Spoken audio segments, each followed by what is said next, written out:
Yo. Welcome back to another episode of the Producer Lounge podcast. This is a podcast where I have the opportunity to sit down with some of my friends that I've garnered and gained over the course of my career. And tonight is no different. I got a very, very special guest. Now, I've been looking forward to interviewing this guy for quite some time. Okay, when I first thought about doing a podcast, honestly, I think the part of the initial idea of doing the podcast was to bring him through, and just be able to sit down and have some really good discussions. This is a dynamic individual here that plays a heavy role in the music scene right here in Richmond, Virginia, as well as beyond. And I think we're gonna get to discuss a lot of the stuff that he gets to, have fun with through his day to day. He's a pure musician, an amazing guy, very knowledgeable about many things within the music industry. Absolutely love having conversations with this guy. And I hope you all will enjoy this episode too. Without any further ado, please let me introduce my man, JL. Man, thank you so much. Yeah, man. That's an awesome intro. Hey, man, look. Thank you. I'm telling you, having you pull up has been one of those things that I really wanted to make happen. Glad we were able to make it happen. Man. Two dads trying to make something happen is not easy. So if y'all don't know, well, y'all don't know because last week we were supposed to be shooting this episode, but I was on daddy duty. And then I was on dad duty. And he was on night. so we were able to find a day within our schedule to make sure that we make this happen. And again, this is a very special episode. Yeah, man. Thank you so much for having me. Yeah, and I feel like as we kind of go through this episode and kind of just have different discussions, people are going to really find out so much, about, you, what you do, and like just your mindset, because you have a very interesting. I've lived many lives in music, right? And so I think that leads to having a pretty dynamic kind of take on how you can maneuver through it. Right, find your own way. Right, and I feel like you definitely, and when we were talking the other day, you had mentioned your what is it? I guess your motto that you are kind of pushing, our movement. Oh yeah, it's very important to me that the idea of pursuing music to make a living, right, is a lot of people want to do that. And I wanted to do it, and I have struggled doing it for 13 years. But the thing that I really try to kind of push when I'm having conversations with people or they're asking me, how do I get into music? How do I turn it into a job? Is that it's okay for music to be a hobby. Right. And it can enrich your life. And when you're dependent on music to pay your bills, it changes your relationship with music. Right. And I wasn't prepared for that. I just went into it with all enthusiasm, pure love, pure joy, and got knocked down. Right. A lot of pegs. Right. And realized that my relationship to something that I loved changed a lot. And so I just always encourage people to not get discouraged. They should absolutely pursue it if it's something that they really want to do. But if it doesn't pan out, or you wake up one morning and you're like, you know what, I really love doing this, but I'm not loving it as much since I'm depending on it paying my power bill or my phone bill or whatever. Right. It's it's okay. Right. A lot of musicians that I know personally, some of the most incredible guitar players, some of the most incredible singers that I've ever met in my life, they work all different kinds of jobs, man. They just do music for fun. Right. And it's okay. And we live in a beautiful time to where when we were kids, if it was a hobby, you had to work really hard for people to hear it. Right. You might have to rehearse with your friends and save up a bunch of money, and you go to a recording studio and you make an album and you get CDs made, and then you give them out to your friends or you try to sell them at your show. And now we live in this beautiful time where you can make music in your bedroom and you can upload it and anyone in the world can hear it. Right, right. So it's a good time for music to be a hobby. It's also a good time for music to be a career. I feel like oftentimes people feel like not being able to turn it into a career is this like epic failure, and then they lose all interest in music and they don't want to be a Right. part of it. Right. And like music should be something that if it's something that you enjoy, you should continue doing it, even if it's just a hobby. And I completely agree with you because it's one of those things for me. I knew, I had a goal, right, of in life. I was like, I wanted to be a software developer, but I also wanted to make music. Like, and there was always kind of in your mind that you feel like you have to pick or choose one or Oh the yeah. other, right? And I think my mindset was I want both. Like both of those like mean or have the same feeling of success. Mm-hmm. Like, oh man, if I'm doing both of these simultaneously and having, I think when you do it, you kind of put a perspective around, how far you may go. You might be like, yo, I'm cool with doing a few albums a year with the homies, or I'm cool with Yeah. having the opportunity to, do some cool things here and there. But I do feel like, being able to have a job and know that if I make money from music, fantastic. But everything else is like taken care of. Like I Yeah. know, so it's a different, mindset that, when I create music, I create it just from a different mindset of like, oh, this is pure fun. This is fun for me And still. I know that like I've had to work really hard since 2012 to try to just make it, all make sense, right? Mm-hmm. But the time from I guess when I got out of college and was playing music in bands and, wanting to be like in a big band and make a living on the artist side, Mm-hmm. that time when I had a full-time job and was also trying to do that, I was working hard. I Yeah. mean, I wrote more songs Mm-hmm. in that time than, when I finally left that job and decided to pursue music full time. It was like this weird, oh man, I've got all the time to make Right. music now, And so I had to work really hard to kind of establish a pretty like regimented Mm-hmm. like day to day for music. So When yeah, I and flipped that's a over. really good um discussion. Like, what was that like? That initial okay, I'm gonna do this, and then moving forward on It was doing it. terrifying. Right. Like I mean, when I had a really I had a good job that I wouldn't say I really liked. I wasn't in a situation like you where you Mm-hmm. had the software development that you actually liked. Mm-hmm. I was Mm-hmm. working in a job which was a good job, health insurance, benefits, 401k, Mm-hmm. the whole thing.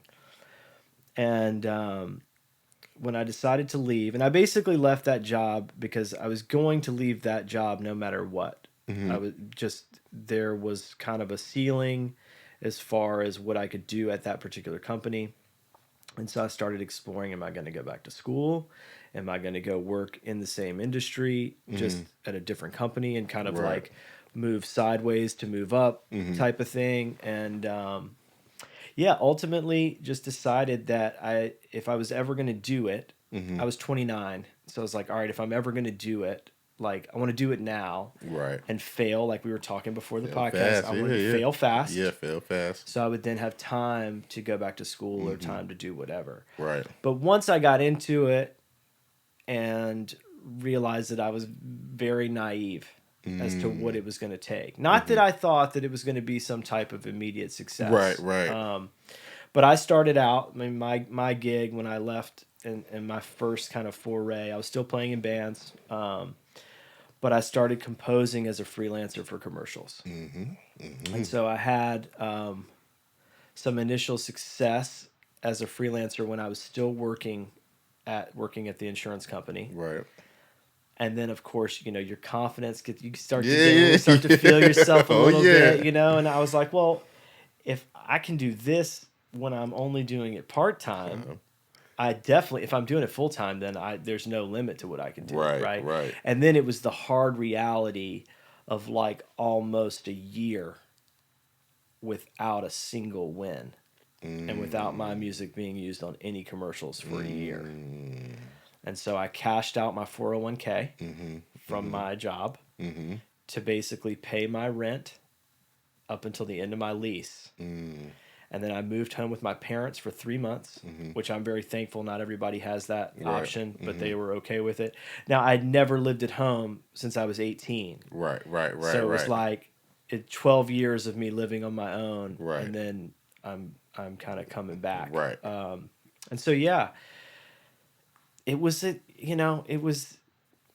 very, very challenging, obviously, but over time, you have to be so disciplined with. I learned really good discipline with money because I never knew where the next opportunity was going to come from, but I also didn't know when the next opportunity where my music was actually going to be used and I was going to get paid was going to come from. Right. So like if I had a win, it was like I just hoarded that money. Right. And yeah, I mean, we started Overcoast in 2013.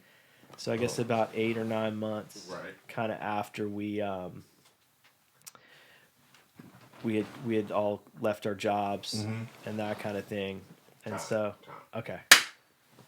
Sorry, my bad. Oh no, you're good, man. Did not want just to die. Oh, did it come unplugged? No, I think when I plug my phone in, it drains too much power. Oh no, shit.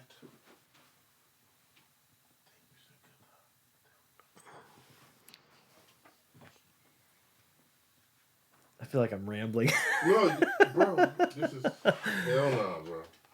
This is perfect. This is actually what I was hoping.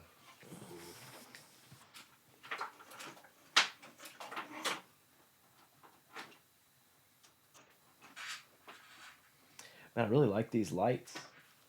Yeah, I just have one of the ring lights, but these are sick, man. and it comes in a set too. Set. I have to get you to send me the Amazon link. Oh yeah. And you was just about to go into Overcoast. Yeah. All right. And so, 2013, I randomly, met Travis and Matt. And Travis had been freelance composing for 3 or 4 years, and he's who kind of brought me into it. We met, and he was like, "Have you ever thought about composing for commercials?" And I was like, "I didn't even know it was a thing." But like, I'll try it until you listen to every commercial and hear. But like, I'll try it, Right. And so, yeah, I mean, very naively started the company. I mean, I don't even know what we thought it was going to be. I just think that we were at the point as freelancers that we felt like we had something different that we could bring to the table. Right. And we wanted to be more involved. We felt like, again, a lot of this is being naive and being younger and being like, we've got something awesome to bring to the table. Right. Like, let's do it. And so, yeah, it's just been a process, man, of growing the business, and as well as, just growing in learning about kind of working in that space, which is a very niche kind of part of the music business. Right. So, I mean, okay, so I think we've started this and we hit the ground running and I'm loving it. Okay. So what I'm going to do is just ask for the people, who is JL? Who am I? Who are you? Who, I am a dad. Yes. That's number one. I'm a husband. I'm a musician. I'm going in order of how I view myself. I am a small business owner and hopefully a good person. You know, a good person I'd put higher, but you know, Yeah. Well, you've maintained being a solid individual. yeah, I try. For You know, I sure. want to treat people. You know, the whole like treat people like you want to be treated. I think like that is one of the reasons why I think we've had a lot of success with Overcoast because we depend on, you know, working with like 300 writers and Right. composers and they trust us. Right. They know that like I'm not doing anything weird. We're being transparent. We're Right. working together, you know, to get their music placed and Mm-hmm. we're working with our clients and our clients, you know, thankfully trust us and we've developed those relationships. So, I guess for the folks watching, what campaigns have you all as Overcoast worked on? We've worked on a lot of really, really cool ones. We've done a lot of work for Google, a lot of work for ESPN, a lot of work for NBC. I made the Chromebook startup sound. Oh, So when you turn a Chromebook on, the little ring that you hear, I oh made wow, that. word, Yeah, in 2017, 2018, I made that. wow, Coca-Cola. I mean, honestly, we've been really fortunate, man. We've gotten to work on a lot of amazing campaigns and developed a lot of really great clients. So going through that process of working for a client, Hmm. right, versus producing for an artist, because you also are a producer who Yeah, has produced artists. Like, is what's the mindset and how is it different? What's the difference between those two mindsets? I don't think it's too different Okay. in that like I've it's important in both roles, right? Of like being able to work with other people for a common goal. Right. So our, you know, commercial clients will come to us and they'll typically be some type of problem, Right. right? It's not like a real Right. problem, but like there's a music problem or a sound problem that we're trying to solve and we work together. We use our experience, we use our you know, kind of collective know-how to help our clients solve the problem. Right. I think when I'm working with an artist, it's a little bit freer in that I probably get to maybe stretch out a little bit more. Whereas, you know, it might be a little bit more collaborative, but I think the way that we treat our commercial clients is we treat it like a back and forth Right. collaboration. So I don't for me it doesn't feel too different beyond I think with artist work that I've done is it's not typically driven by deadlines, Right. Right. Right. which is Right. a double-edged sword. And we can get into Exactly. that. Exactly. Whereas the work that I do with the commercial and films, it's very strictly deadline driven. And I Right. think that if I try to bring that mindset into the album making process with an artist, I don't think it would work too Yeah. well, you know? Yeah. It's definitely, I guess, for the on the artists, are working with artists, probably be more fluid in a sense. Like, oh, how are you feeling today? Okay, we're about to do, Yeah. 5 songs. Or today you're not trying to, work. But I can imagine working with, big clients. They have a date that they want to have either this commercial on air, and Oh, you yeah. guys are working within those constraints. What would you say, like working with like a Google or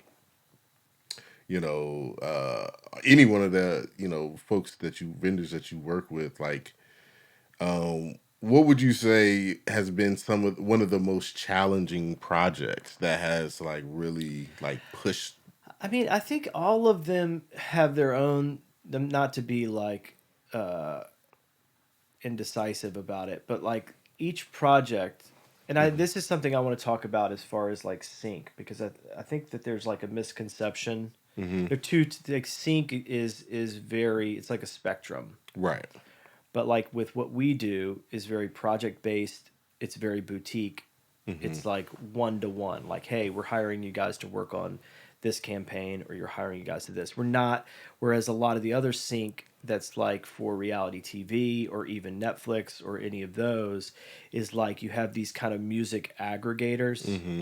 Mm-hmm. where they just want as much music as possible, Mm-hmm. and then the music supervisors of the TV shows or whatever, it's just a very different thing. Right. Like we don't, we do have a library of music that's available, but more often than not, we're solving a specific thing versus Mm-hmm. like a more general, hey, we're looking for tracks that are 110 BPM, Right. and we'll listen to 200 of them for this or whatever, Right. So, Right. but I think like, I mean, creating mnemonics, right? Mm-hmm. Which is like a kind of audio sonic branding Mm-hmm. is always the most challenging for Mm. me. Like Okay. creating a 30-second piece of music, creating a piece of music that's 60 seconds, where there's usually some type of touchstone reference points that we're all, there's something, it's not theoretical Mm-hmm. in those. I mean, sometimes it gets a little theoretical when it's like, well, we wanted to do this and we wanted to feel this way, and that can be a little theoretical, but more often than not, there are like touch tone, real world things that we can listen to and develop a common language with our client. Right. Right. When it Right. comes to creating a mnemonic Mm-hmm. or comes to creating a sonic branding logo, Mm-hmm. it's all theoretical. Mm-hmm.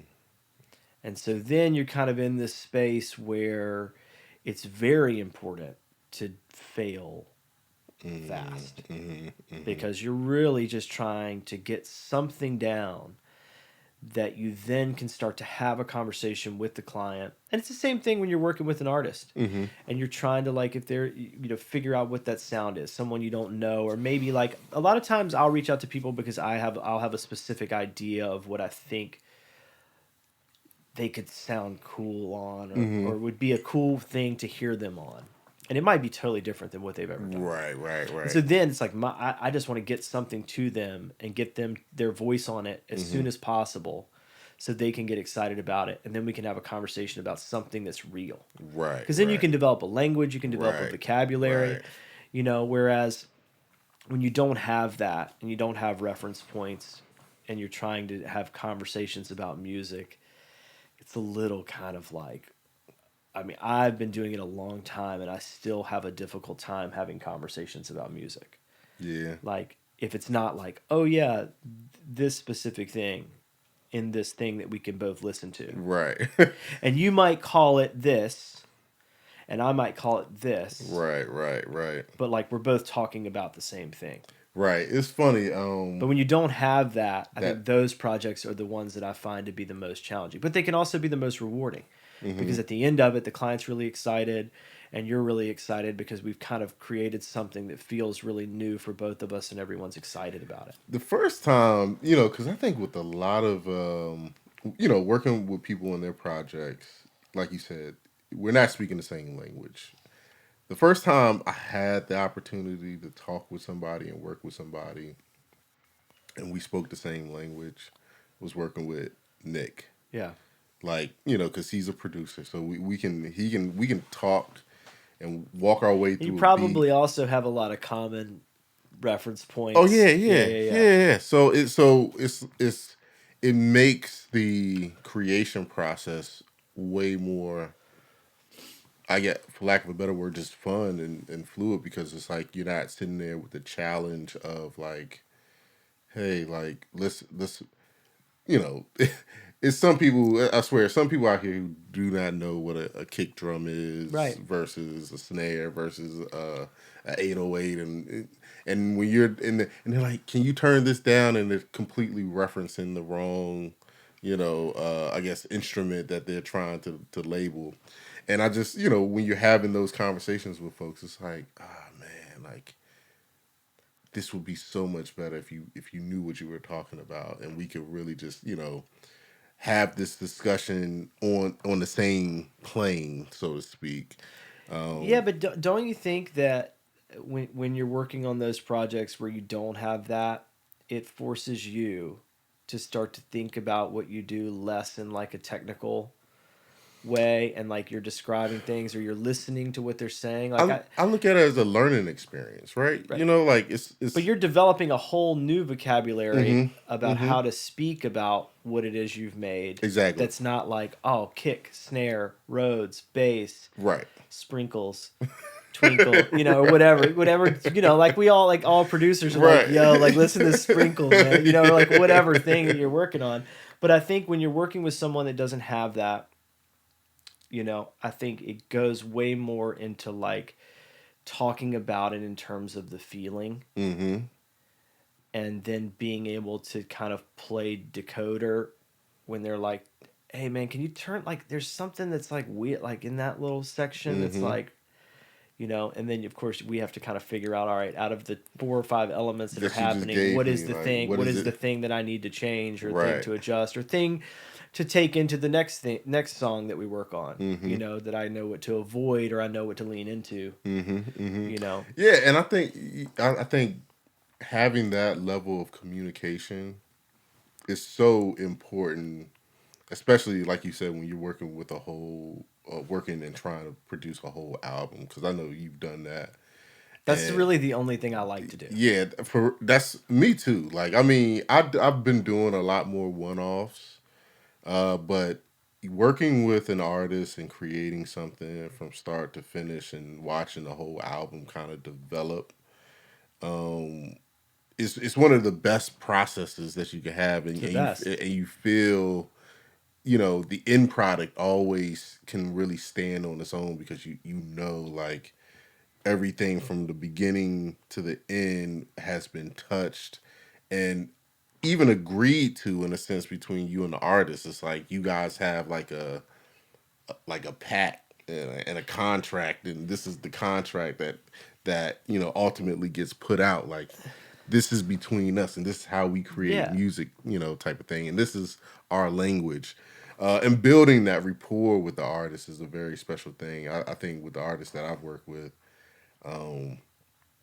it's always like when you're about to work with them again, it's almost like it's like you go to that shelf and you kind of pull up, Right. it's like you pull that book or book of notes that you had from last time and just refresh yourself and Yeah. be like, yeah, I know what we're gonna do there, and I know that I can, because when you're working with artists, you kind of have to um, figure out what makes them tick. You know what I'm saying? And that relationship right there. To me, it's figuring out the push and pull, and like knowing when to like assert your ideas into it, and a lot of times, like I find that I'm asserting what I'm thinking first, right? Like I'm playing the first card by making a beat. The beat. That's the Right? beat. So Yeah. I make the beat, I play my first card, right? Right. And then I think the artists that I've had the best luck, or not luck necessarily, but artists that I feel like have met me more than halfway, and that I feel like at any point we could pick up and make something else, are always their card that they play is just rapping on it. Right. Like, Right. because then again, you go back to like, now we're talking about something that's real. Right. Right. Like now we can make decisions about something that's real, instead of like spending 6 months being like, what are we gonna do, bro? Right. Right. What are we gonna do? What are we gonna do? What are we gonna do? We gotta get in the studio. Let's work. That's how I have viewed most of the collaborations that I've done that have been like either because I feel like the two situations that I like to be in is I like doing whole projects, whether it's an EP or whether it's an album. Right. And then I like getting the call when they almost have the album finished. And they're like, hey, we need like 2 more joints for this. Right. Like, I'm going to send you what I have. I want you to just make something. And that's what your brother did for Hard to Be King. Okay. It was almost done. Right. Right. Right. And then I think I sent him 4 beats, and it ended up being 3 songs. Yeah, you hit a from that. home run with that pack. But it was just one of those things where, and I made all three of them in the same day. Oh man. It's just one of And you those know, one of it's those such a days, you could tell with those records like and they're very that different. they are very different, but there's a thread in those that just it gives me I made these in the same day. Oh yeah, Like I can hear you say it, and it's like yo, I can. You caught a but I just groove. remember It's like hearing such a it good groove. what he had, Mm-hmm. and I was like, well, I don't sample, so I'm not really going to be able to do like I can't follow up with like something like Sirens, Right, you right, know. right, And right. then there were like you had the D'Angelo Mm-hmm. joint that's on there, Mm-hmm. and there were two other ones on there, and it was just like so far outside of like where my head was, especially at the time. Mm-hmm. But that's I like those two situations. I like the like I don't like just sending a bunch of beats out and then like one of them is on your thing. Yeah. I mean, it's fine with people that I know really well. Mm-hmm. You know, like if radio puts one of my beats on an album or whatever, like Mm-hmm. I'm just thankful that he's putting something out. Right. You know, Right. Right. Right. no real shots at radio, but he'll know exactly what I'm talking about. But yeah, those are the two situations I like. Either we're building from the ground up with like either an idea you have and you've come to me because you think that I'd be a Mm-hmm. good person to help you Mm-hmm. do that, or I have an idea for you and I Right. think it could be cool, and then we're going to try it and it might fail, Right. and that's okay. Right. But I also like the situation of like, man, I'm almost done with this. Like, I wonder if he's got like something that can Something help there. round this Right. thing out. Yeah. Yo. Those are my spot. Those are my sweet Those spots, are man. that's a really yeah, I feel you. And I don't think I get too many of the second. I don't get too many of either call, Yeah. but I feel like those are the two types of calls that I That get where excited. I'm like, Yeah. oh, okay, cool. This makes because sometimes someone will reach out and be like, yo, I like what you do.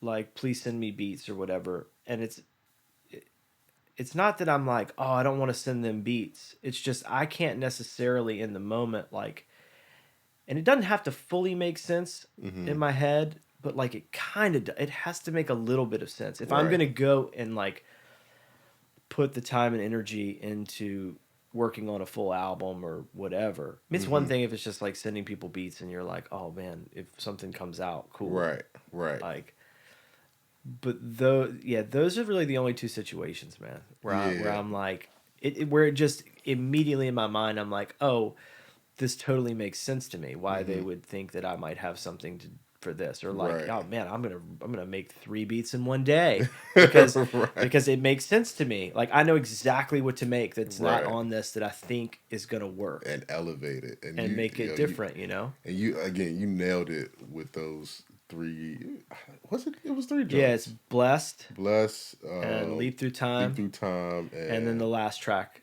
the water Water 3. Three. The Yes, last Water, one that has Easy Leo yeah. and Man. Radio and Your All Brother, them which is like a joints. 6.5 minute long beat. All of them We're joints. like, it started out, it wasn't anywhere near that long, and Your Brother was like, it needs to be longer. And so I was like, how long is the man. need to be? Because I still wanted to like change and you know Progress through the progress or beat. be Yeah. slight dynamic. You know, Right. Nah, bro. Like that was a fun time. That album was a good time, definitely.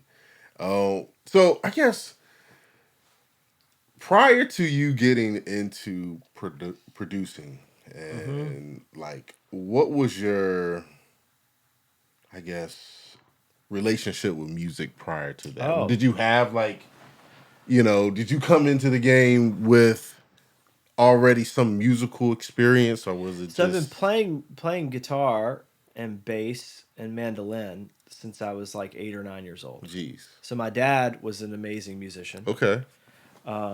He was a piano player, and then he played guitar as well and sang. And my aunt is an amazing singer, Mm, and so they would sing like sibling harmony. okay.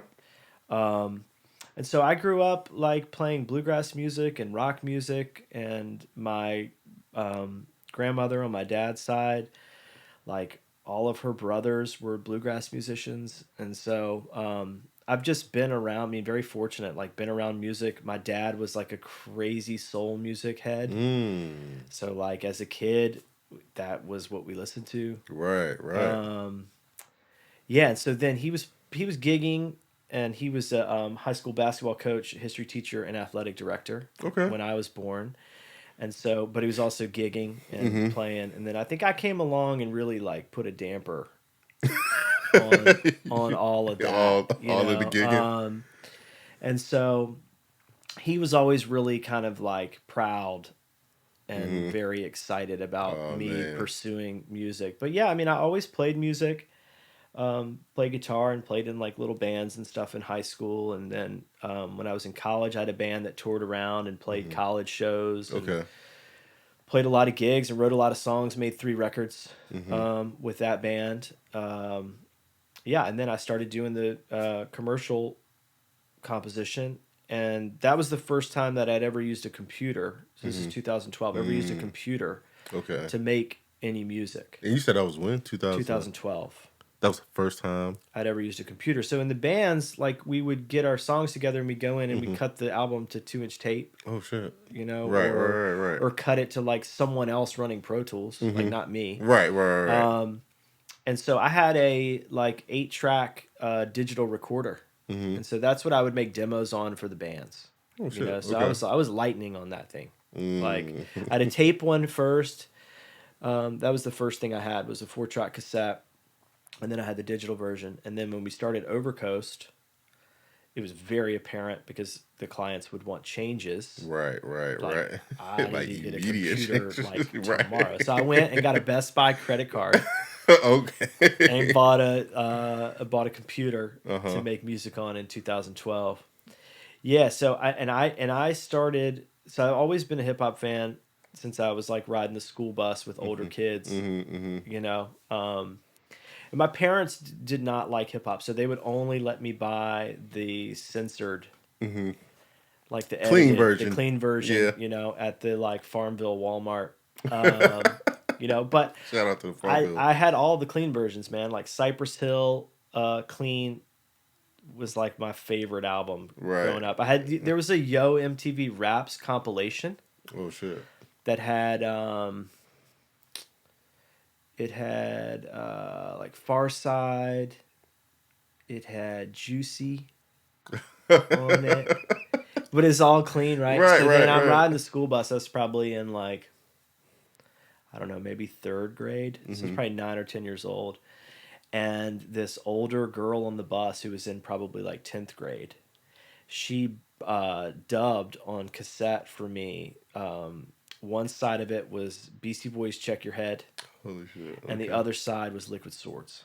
Oh yeah. And that was it. That was That was it. But I never really made hip hop music. I mean, I was just like I was interested in like being a like ridiculously good guitar player right, right, and right. like playing music with my friends. I like the gang aspect. Mhm, Like, mhm. oh man, we're in this together. Like we're a awesome band, you know. We're Right, gonna right. travel around and we're gonna go city to city and we're gonna be the best, you know.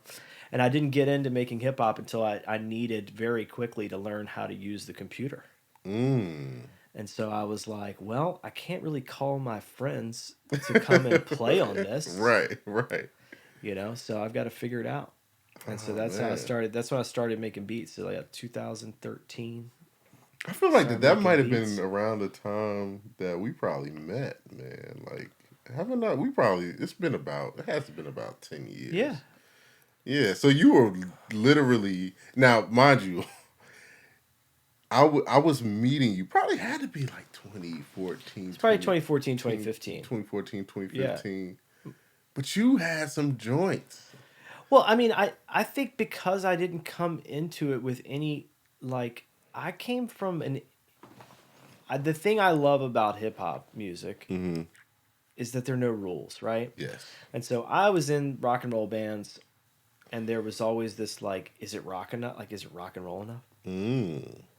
Like, your audience expects it. That's why you don't have, I mean, you have some experimental rock and roll bands, but there's still, like, it's still rooted in like rock and roll. Whereas like with hip hop, it's like, man, this sounds like somebody's beating on a trash can, and it's the greatest thing I've ever heard. Right. Right. Like anything Right. goes, any sound. If there's enough bass and there's somebody rapping on it, can be a great hip hop song. Right. And that for me was the like light bulb. Like I can make whatever I want, Right. and I don't have to have my bandmates being like, I don't like that guitar sound. Mm. Not So that the freedom. not that there was a ton of that, but it's just like there's something about the solitary sitting down, making the beat. Right. Not a lot of outside influence. It's All you, your your own choices. head, for better or worse. Yes. Yeah. That to me is one of the things I love about it. So what would you say, like, you found to some degree some freedom in Absolutely. just being able to like sit down, create, it's your own thoughts. You're depending on yourself to get the drums, figure out the melody, make sure, of course, make sure it's mixed, the sprinkles. Yeah. You know what I mean? It's all you, and it's like, to me it seems like there was a moment there that's like, oh man, I actually found something that I really like to do here. Yeah. Like, Oh, I mean, it turned very quickly from, oh, this is such a great exercise to learn how to use the computer, into like, oh, I'm going to make 5 beats today. right, right. Because right. that's what I want to do today. Now, but see, you had already had some experience, so Oh, I had years and years Right. of experience about making music making music. and So, recording music and Right. how to put songs together, how to produce other people. right. I didn't come into it as like, this is my first experience with music. Right. It was just, this is my first experience in With this like computer. solitary, I'm working on a computer and Right. I'm working in a different genre Right. Right. that I've always loved, but I've never made it because Right. I was in bands.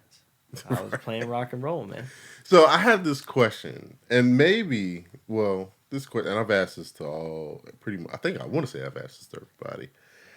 There's always like this music theory versus the feel when it comes to Why are they the separated? music. Why are they separated though? I think a lot of people, I think there's this thing, right? This unspoken thing in hip hop, or now I wouldn't say rivalry, but it's like the music theorists, you have to play everything. You have to understand, the Now you're theory. going against my there are no rules. That's again. And then there's the people who say Oh, I'm in the feel. It's all about, does it feel good? I'm in the it's an individual journey, right? Okay. And I think that if there are things and information and knowledge that you feel like you could use to get better, or that in order to try this idea you have in your head, that it'd be great to know that. Maybe it could make your process faster. I think you should learn it. Right. I was really fortunate that like in to kind of do what I was doing in bands, and you're writing those type of songs where it's Right. not an 8-bar loop, and it has a verse that's usually a chord progression, and then you have to have a chorus that's usually a different chord progression or some variation of the chords, and they need to make sense. Right. I knew all that stuff. It's second nature to me, but it's very easy for me to just forget that, Right. because I want it to be a trash can with the loudest 808 you ever heard in your life, Right. because that's the feeling that I'm going for. Right. But like, I need both. Like, I don't think that they have to be separated. I think if you can use musical knowledge, the circle of fifths, music theory, ear training, in order to apply that to an anything goes attitude when you sit down to make music, only the is total better, freedom, right? it's going to be better. Right. You're going to be able to have conversations where if you're lucky enough to be in a room, and you've gotten to the point to where you're working with artist X, Y, and Z, and you're in a room with 5 or 6 other producers, there's a good chance that 5 or 6 of those other producers at the top industry level, like, somebody in the room knows music theory. Especially if your work, if it's a little less important if it's all sample based beyond like I need to find the right bass lines Baseline, or right. whatever. But so much of the music that I think does well, like in terms of popularity, right? And I don't mean like real world popularity. I'm specifically talking about like charting. Is like you have when you listen to like Travis Scott or like a Kanye album, right? And you're listening to it and you're like, I don't really hear any samples, right? You're like, I don't really like. Occasionally it'll pop up and it'll be really Right. You be like, obvious that oh, it's looped. obvious, like, But then right. if you go look and see what they've done, they've sampled all kinds of stuff. But I think it takes a little bit of music theory, or at least the years and the 10,000 hours of listening to music and putting music together, which may not be I sat down, I read this in a book, and I know it. It may just be by osmosis that you Right. learn it. Doing it. Like I think a lot of these producers that people think don't know music theory, it's like, yeah, they might not be able to have an elaborate conversation about it. They may not chart things out, but they understand it. Right. Like right. they know how things work. They Right. know, like when you listen to a Kanye song that has some part come out of nowhere, but it's in key. It's in key, and right. and it's like calling back to the intro, or it's Right. doing these things that are classically used in composition.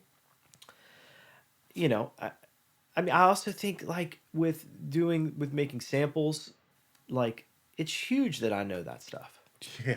So yeah, let's Like I don't think, I mean, I think I could probably make cool textures and cool sounds if I didn't have that, but I don't think I'd be able to automatically call out the emotion that I'm trying to get across. right. Like And- the music theory helps me with getting the emotion right. Right.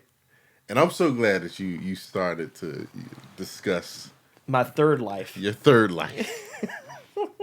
fourth life. Yeah, I don't know. the sample, like, Yeah. now I am a huge fan of you guys, and I guess we'll name drop here. So yes, I introduced to you JL. Yep. But when it comes to the samples, we have Agent X. Yeah, I had to come up with a different name. Agent X. And when I tell you guys, he has quality, and I'm a producer, so I'm a sample based producer.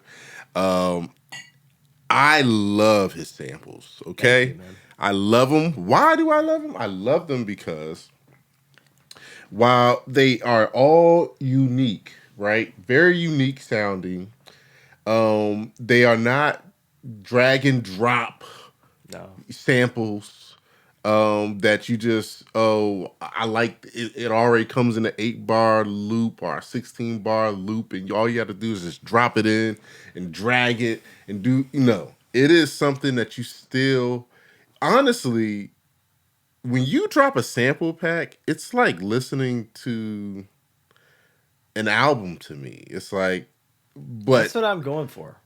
I sit back and it's like, as a producer, I'm like, oh my goodness, he has given me so many palettes, and I still have to utilize my talents of chopping. I still have to listen to it and be like, oh man, I like the way that he, did that little flair right there. I like this piece, I like that piece, and I can rearrange, do whatever, and come up with something that has great texture.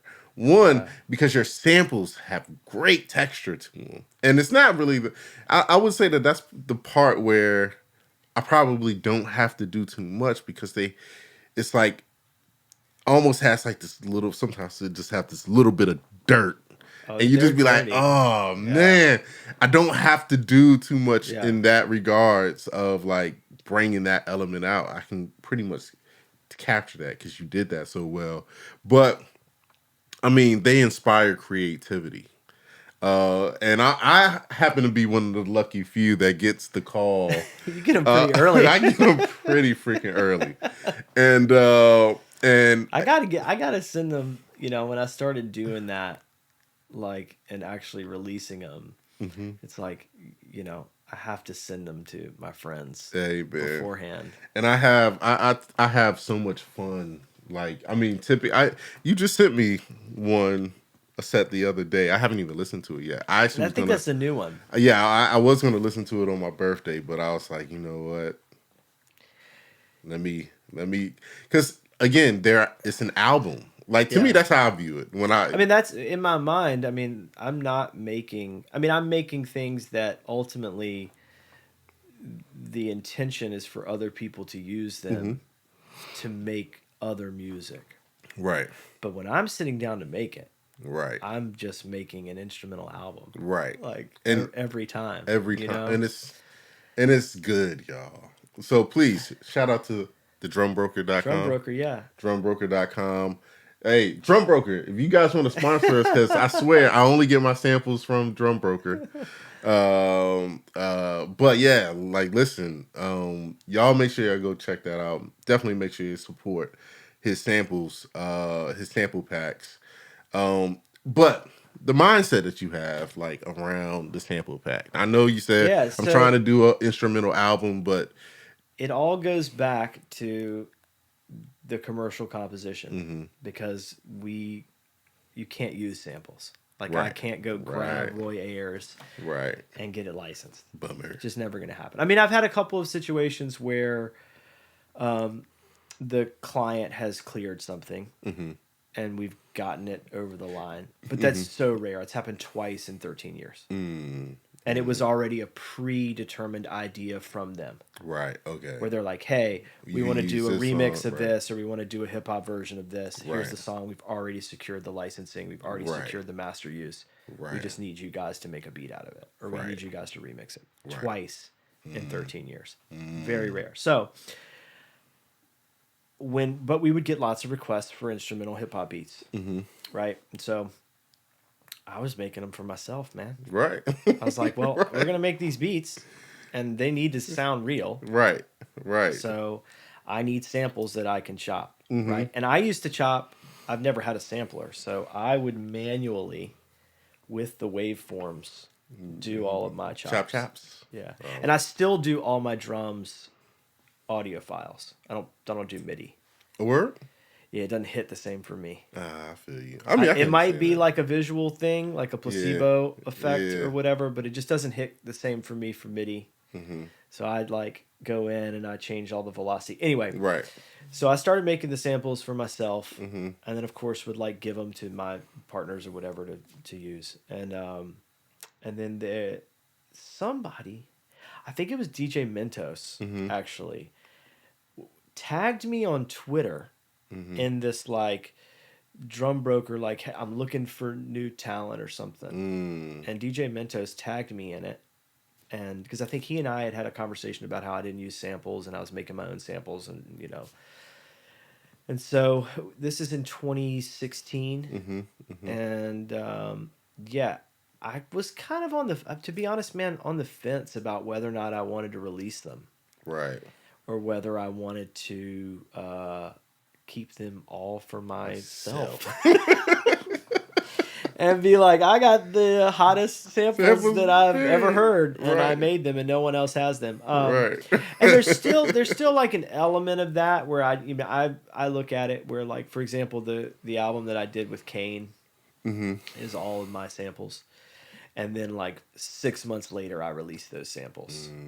You know, so I got to use them. I got to make, do whatever my idea was of how you could flip them and that kind of thing. So yeah, so the first one came out right after my first daughter was born. And I only work on, this is really weird, but I only work on samples on like Sundays. Oh. Yeah. Sample Sundays. So like Monday through Friday is like very intense Overcoast. Like I don't really have a lot of additional energy beyond that. Right. And then Saturday,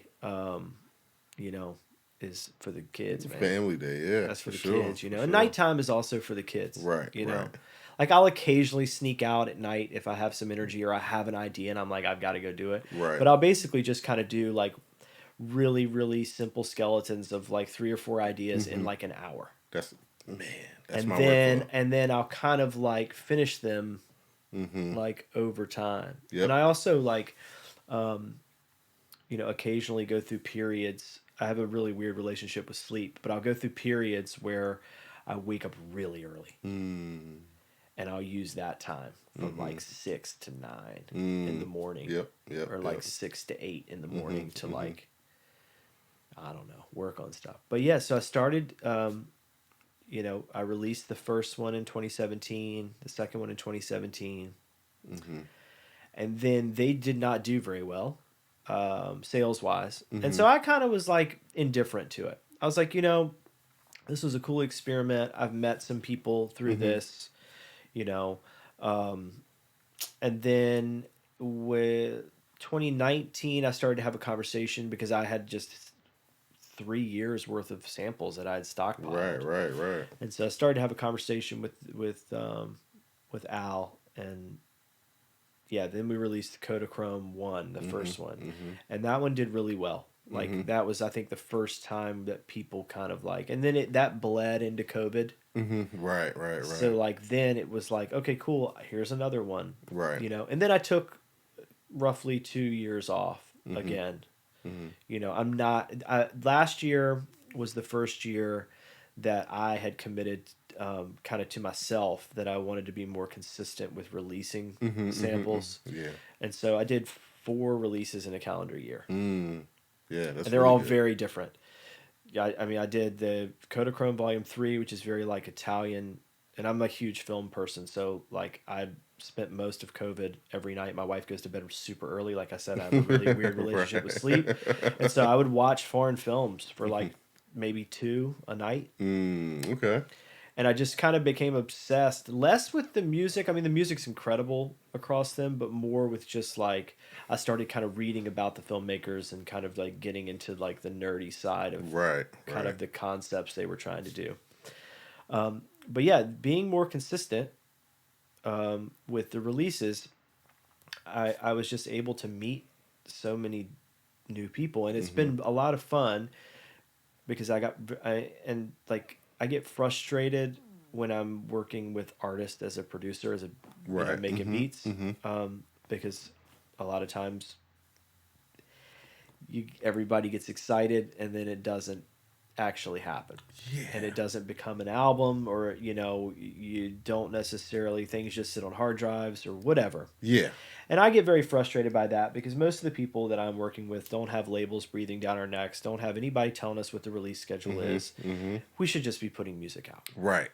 for ourselves, for the people that do care about what it is we do, and hopefully new people Right. will hear it, because we live in this really weird time where you can upload something from your bedroom and people all over the world can hear it Right. Right. the Right. next day. Right. Like crazy. Right. But it's been amazing meeting producers. And so that's why I have fallen way back from really making beats Mm-hmm. and working with artists. I've got an album finished. We just finished with Repaton, Okay. Right. Yeah. Yeah. Yeah. That's right. I mean, which from what I've been hearing, is amazing. it sounds Like crazy. Yeah. it's amazing. And but beyond that, I just have been kind of working with producers, and yeah, like I kind of have to weirdly credit DJ7L from Mm-hmm. Czarface, because I was at like a real I'm only gonna do commercial music moment where Ah. like if I do this other thing, it like I'm not sure when I'm gonna want to carve out the time to make samples or carve out the time to make beats. Right. Right. Like everything was just kind of like really intense with the commercial stuff, and obviously 2 kids. It just was kind of like I'm gonna come back to this, Right. but I'm not gonna do it right now. Right. And Right. he reached out to me and was like, "Hey, I'm working on like a bunch of albums, Mm-hmm. and you know, we've I like what you do. Like, please send me stuff." Right. And so I was like, "Oh man, like I love Inspect the Deck, Right. and I love the Czarface albums that I had heard up to that point, like the one with Doom and the one with Ghostface and the first two that they had done." And so it kind of kickstarted me back into like, man, I forget that this stuff reaches people. It does. Yeah. I just forget, you forget that when you're just doing it, Right. right? Like, and especially if you're like me and I don't have, I have less than 1,000 Instagram followers. I'm not really online, Mm-hmm. like promoting myself. Right. Like I'm Right. horrible at it. Like I can do it with Overcoast Uh-huh. because I've got 10 years of like confidence and I've got all this amazing work to show, and I can go sit in a room and I can sell us. Right. Right. Right. But when it's me trying, I told you before we even did this, I was like, man, I'm a little bit nervous.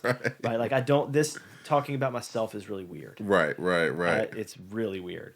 But I guess I just had forgotten that like people had heard what I had done, and Yeah, they man. might want to work with me. That's You that's know? really what it's all about, and that's what I guess the platform is all about, right? It's like there's plenty of us as producers who navigate a space to where we really don't have the opportunity to talk about ourselves or really give that additional perspective. So Yeah. therefore, people who are listening to our music, or use your samples, are understand what you do, they can have that insight. Because I feel like far too often the people, like, I mean, even if we're thinking about from a sync licensing standpoint, we'll watch a movie all day, right?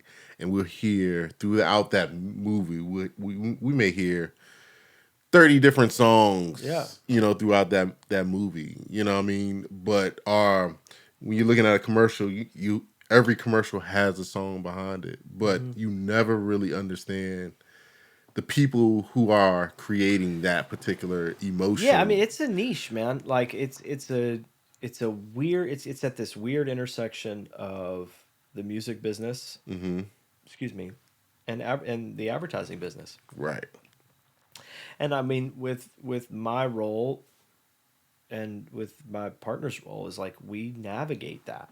So I mean in the same day I might be talking to creative directors or account managers at an agency, and the same afternoon be talking to a hip hop artist, Right.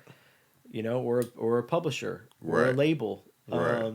So I mean, it's it has in the 13 years of doing it, I've accumulated a large kind of group of people that are part of my network of people that I know. You live so many different lives, man. It's been 4 Yeah. music lives, and then right now is kind of living 2 of them simultaneously. Right. I mean, Right. the one constant I think, like in my entire journey as a musician, um, is is obviously since I went full time, is with Overcoast, and Right. that's what I mean. That's always number one. It comes before everything else. Right. Right. Right. It's our baby. Right. And You it's know, a beautiful baby.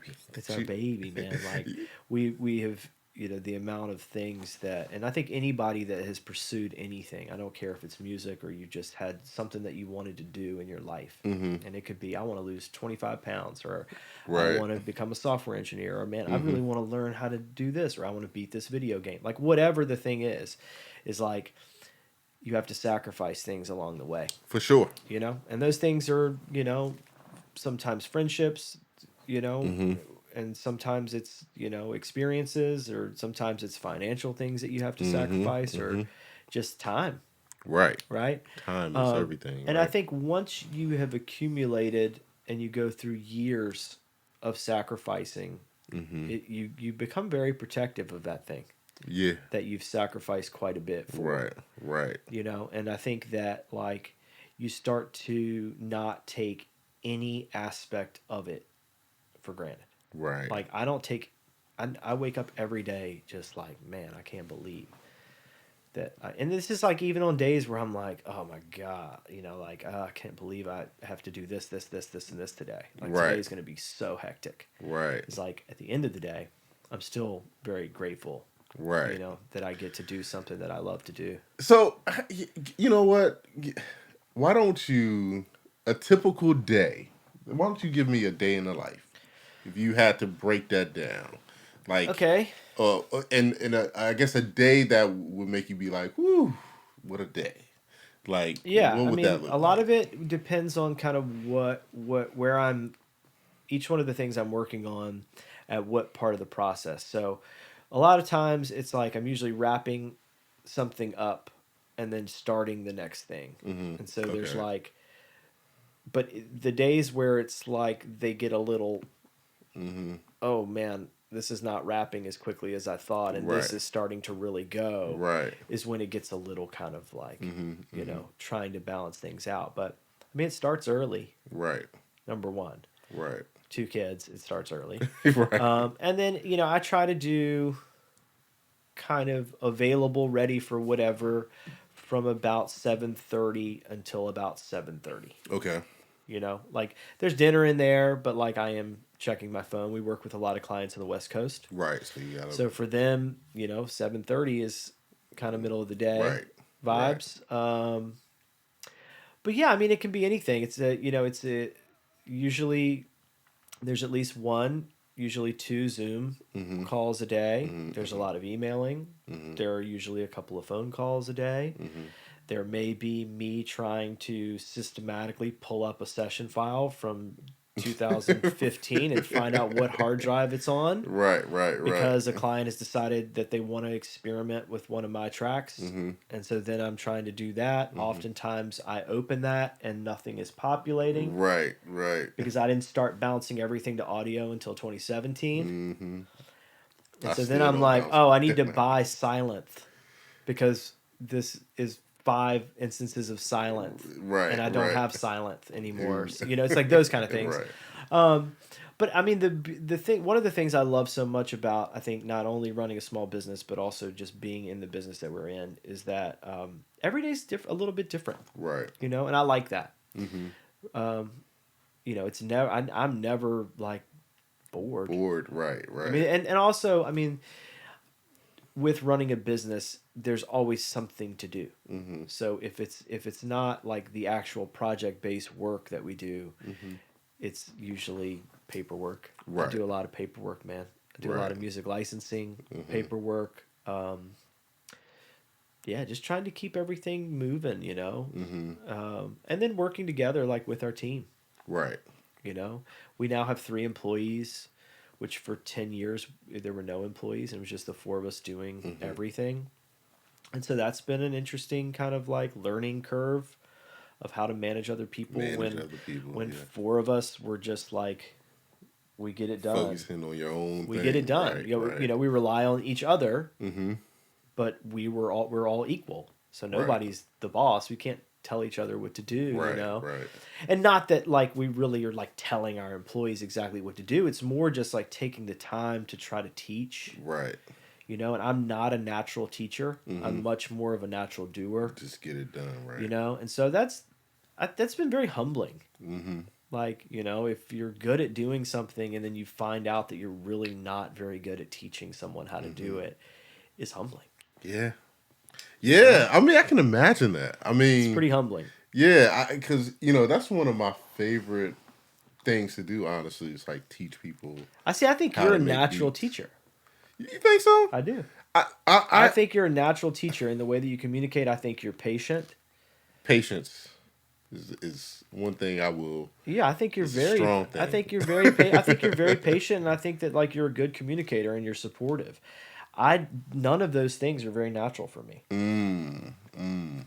Yeah. Like, I think it's one of those things. I feel like, you know, having people, building people's enthusiasm about what they're doing, because I feel like half the battle is being enthusiastic about what you're doing, right? Like, absolutely. and then like killing, but that really comes from working with artists, like, you know, being in the studio with them and trying to get the best out of them in Yeah. that session. You know, it's like I might not be teaching you. I mean, of course they wrote the song, but I'm really trying to get the best out of you. It's like coaching. It's coaching. Yeah, it's coaching. It's coaching. Yeah, it's coaching. And I'm it's trying to get the best out of you yeah, in this particular Yeah. moment. You know, I feel like I have honed almost to a fault the ability to tone down my ego.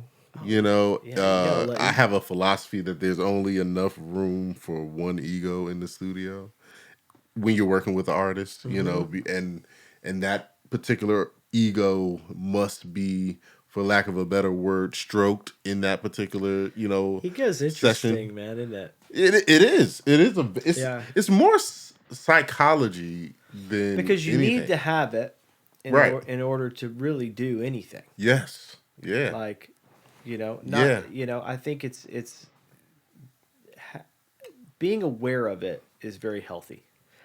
Like, you know, you can be aware of it and it might be something that helps motivate you. Mm-hmm. But I think being able to recognize, you know, like when it's not appropriate. Like it's Yeah. appropriate when you're alone Yeah. and you're making something Something because amazing. you need the confidence to Right. finish it. Right. Exactly. And no one else Exactly. is going to give it to you. Like Exactly. if you don't believe in yourself, and it's so cliche, right? Like, oh, if you don't believe in yourself, how could anyone believe in you? But it is the It's truth. the truth.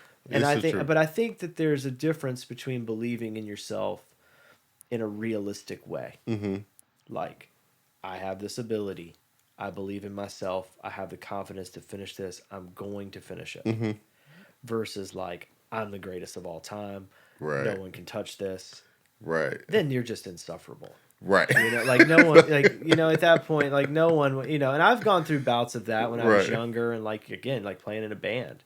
It's like, I'm taking the guitar solo because I'm the best guitar Right, player. right. You know? Of course, that's never vocalized. Right. Right. It's Right. just you're passive aggressive about it or, you Right. know, whatever. I just think that like as you get older and you mature, you know, that you just hope that you haven't burned all the bridges Mm-hmm. with your ego when you were younger. Right. And Right. people can meet you and realize that you've grown Yeah. and that, you know, Yeah. Yeah. I you've reined it definitely in or whatever. when you know, in here, like when I'm making music and I know I just made something that I love. Yeah. Like I like I'm the man. Like you can't tell me Tell me- shit in that moment. You Yeah. cannot tell Yeah. me shit. And I think that's important, man. You know, I really do. I think that the solitary ego expression mm-hmm. is crucial. Yeah. But I think when you go out into the world and You you're have- working with other people, you need to just like Just put that shit away. put it in your pocket. Because, see, you know, I- because you might need it Yeah. at some point if Right. like things start to get compromised. Yes. You may need to pull him back Alright, out and alright, say, hey, yes. you know, but I just think a lot of it is just, honestly, it's the effort to communicate. Mhm. It's not always the communication because everybody's different, man. Mhm. Everybody communicates differently. I think everybody, you know, I always try to give people, like when I'm out in the world, like the benefit of the doubt, right? Like you go to the bank Right. and you have a weird, awkward interaction with the teller, or you go to the coffee shop and it's like awkward. Right. It's like, I never am like leaving the store being like, man, like these people, I can't deal with these, you know, it's like, who knows what they have going on in their Right. life, right? Right. Right. But when you are just kind of by yourself, man, you know, that's when you can kind of like, I'm him, bro. Like you cannot tell me anything. I am literally the best to ever do it in this room. In this room? In this room, I'm the best to best. ever do it. The best. Yeah. No, I mean, I don't know where you are on like your timeline of your like, and I think a lot of, and this is going back to like the producer artist back and forth, right? Is like, and I think every artist is different, and I think that the effort to communicate is what's important, right? But I also think, where are you right now? And this is just, I'm just curious, where you're excited, you've got a beat that you like, a beat that you sat in here and told yourself you're the best of all time, and you send it to an artist and they rap on it, right?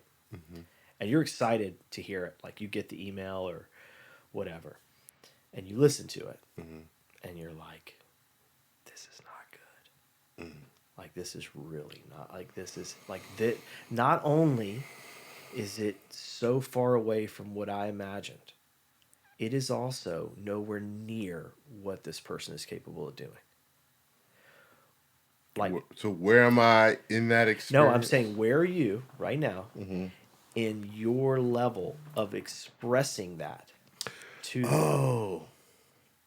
And just being, and this is why I'm going back to like what I value is the effort to communicate the ideas, because I know that like things get confusing and not everybody communicates. Like, it's hard. Yeah. Especially when you're working on something together artistically. But this is something I'm always fascinated with, because I'm always like, I want to hear where you are in that. Like, So- where, like in your own musical journey of like that confidence or that like ability to kind of express that in a way that's like gets us where we need to go. Yeah. So, all right. And that's a really good question. And I draw on a lot of like management experience, like constructive criticism type. Mm-hmm. I'm always cognizant of the ego. You know, I'm always thoughtful in the sense of, hey, they recorded this, they wrote this, they recorded this, Right. and they had the, I guess they felt comfortable sending it to me.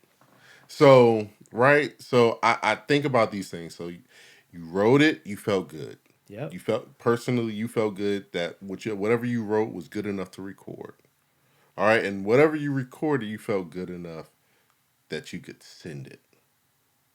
So I take all of that into account, right? Yeah. Because what I'm trying to do is because, you know, you have sent me something and I know you're an artist and I know you're sensitive about your shit, Yeah. right? I always try to one find something that I do like.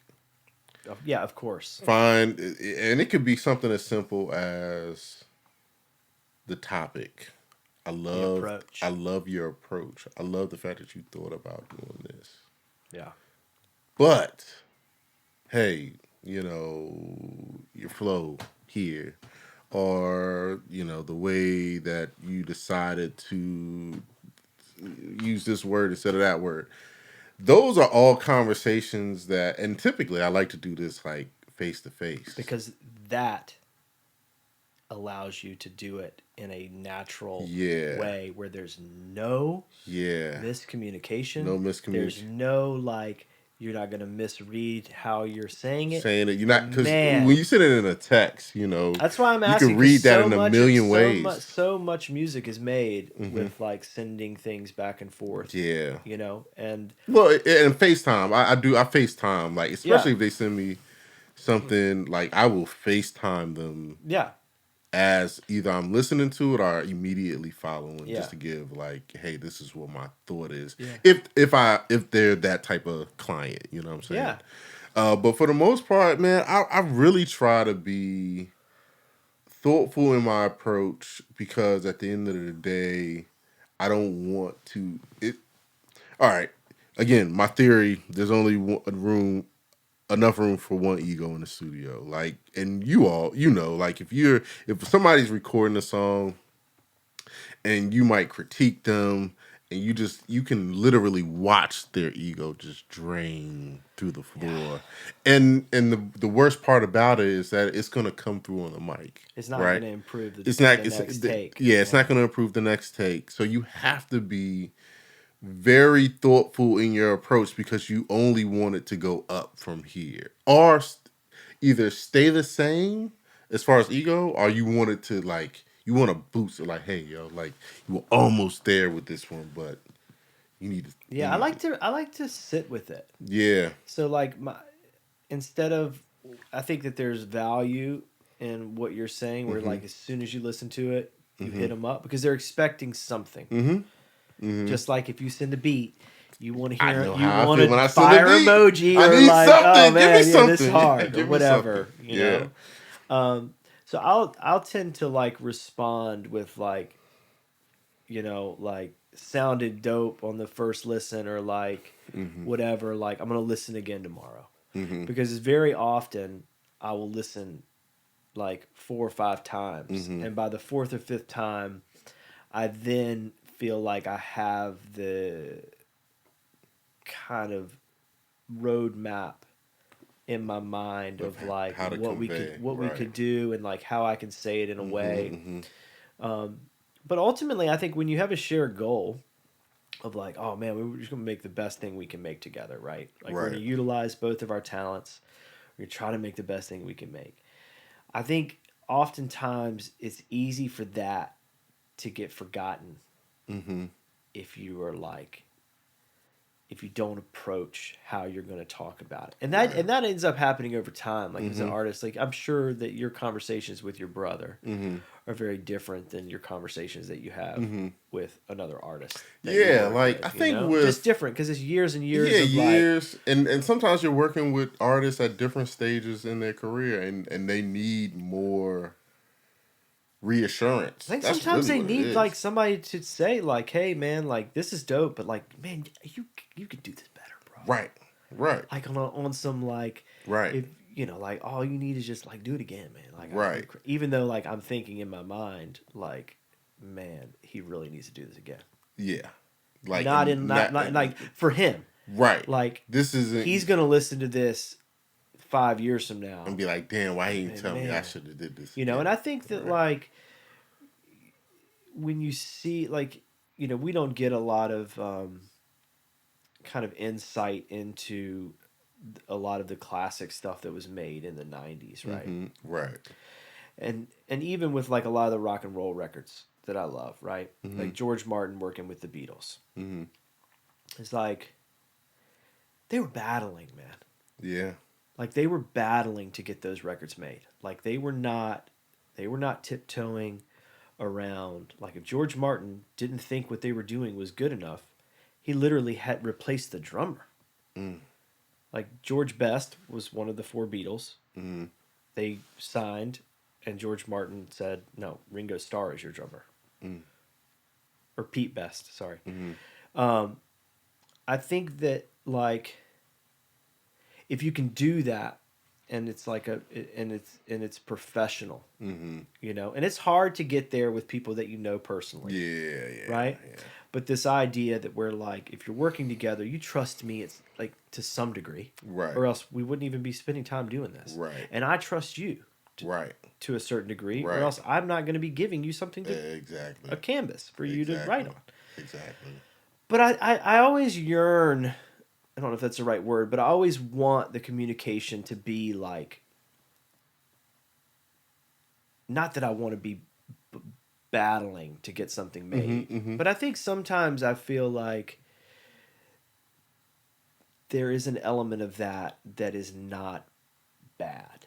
Right. Where you're just being, it's a simple, honest conversation. Mm-hmm.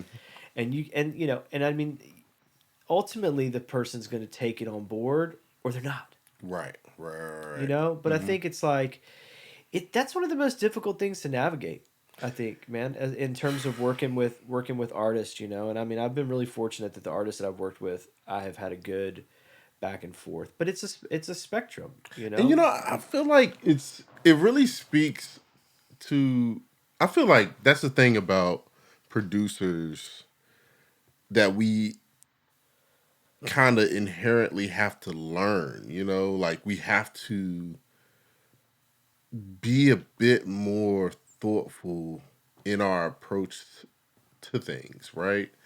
I mean, we as producers, producer engineer. So you're already being vulnerable in a sense by sending a beat out, right? So we kind of know and have an understanding of what, like when we send a beat out, we want to, like you said, get the fire emojis, get some type of, This is instantaneous tough. I like feedback, this. So, but we're typically the ones who kind of, we get the ball rolling, right? When it comes to a song creation. So if you send out, a pack and you don't get any fire emojis, you kind of know how that feels. It's like, man. But when you do send a beat out and it does get fire emojis, and next thing you know, now you got vocals coming back.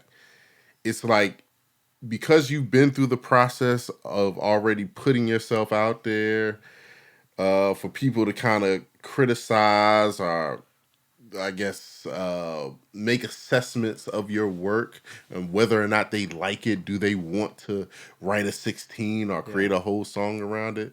I feel like we subject ourselves to that. So therefore, because we do so often subject ourselves to that, we also build up this empathy, I think, that we have, for artists and being,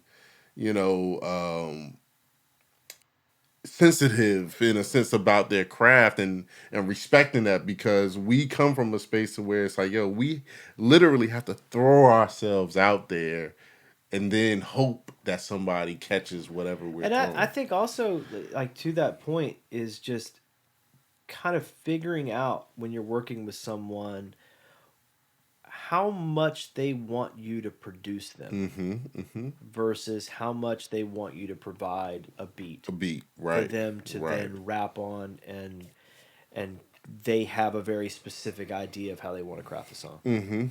You know, and I think that conversation is important to have. Yeah, Like, for sure. if you want me to produce this, and I'm going to produce this, which I think when you're doing a full album, that you kind of get in that mode because it's going to require both of your energies throughout the process to even get it done. Right. Like, somebody's going to have to continuously push the thing along. Right. And sometimes it's not you because you're waiting on them, or they're waiting on you, and whatever. But I always think that, like, if you have that conversation and they're like, yeah, I want you to really, like, I want your ideas, I want you to produce this album, or I want you to produce this song, I think then I feel more comfortable being like, sure. yeah, this approach is not it, man. Like, I think, Right. like, try it again. Just try something else. Right. Right. You know? Right. Whereas I think if the artist has a really clear, like, oh, I know exactly what I want to do, I know what this record's going to sound like. It's like working with somebody like Radio, I think, Right. has a very clear, Right. in his mind, Right. idea of what he wants to say and how he wants to say it and how he wants to put it together.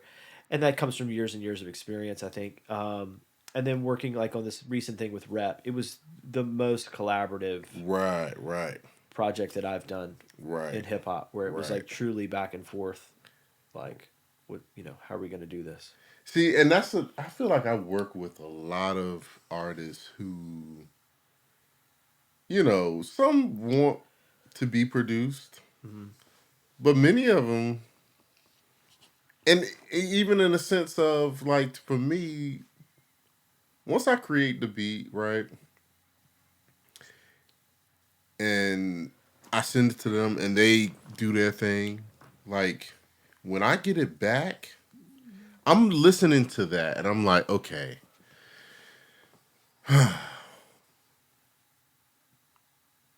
how, because this is their vision. Because, see, I typically, when I make a beat, like, I might have a vision for what I think. You have a flow pattern. Oh, yeah. You might have a, like, oh, you could talk about this. You could, I'm an spit it like amazing this. rapper in my mind. Oh, my goodness. I'm, like, the best mumble rapper ever. Like, I mean, nobody, I could get a Grammy off of my mumble raps, quite frankly. But for real, so it's like, and I've had records where I've been like, oh man, like, my mumble rap was better than what this person might have done. But that's what they felt, right? Yeah. That's what you felt. And at the end of the day, what that beat did when, they heard it and they felt this and they felt like, hey, because I have this beat in my hands, in my headphones, this is what it has inspired me to write.